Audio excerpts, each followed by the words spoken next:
den enkelte og samfundets udledning af stoffer. Jeg skal lære, hvordan udledning af stoffer påvirker vores naturgrundlag og levevilkår.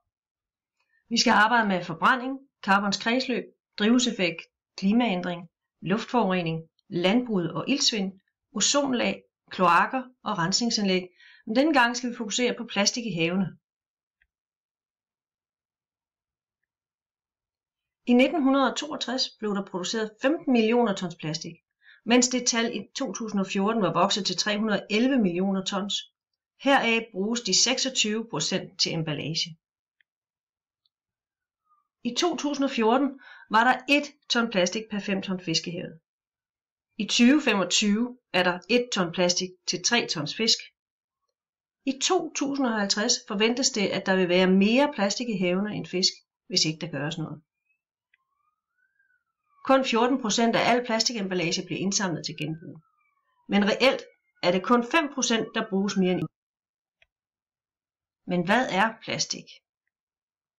Plastik er kemisk set en stor gruppe materialer, hvor hver type har sine egenskaber.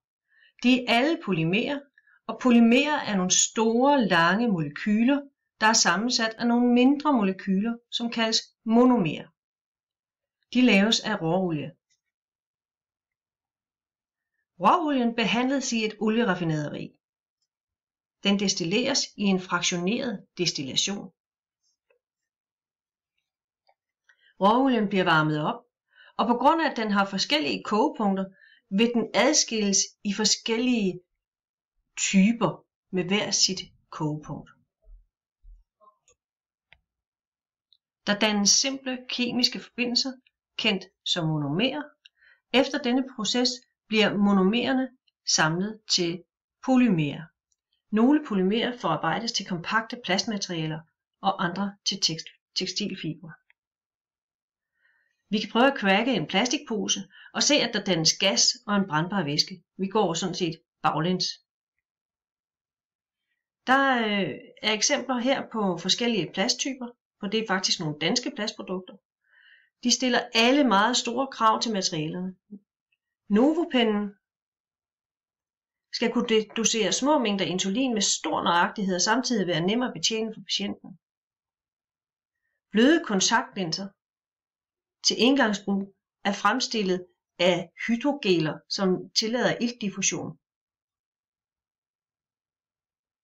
En transparent kolostomipose, der skal kobles på en klæber, som er monteret på patienten.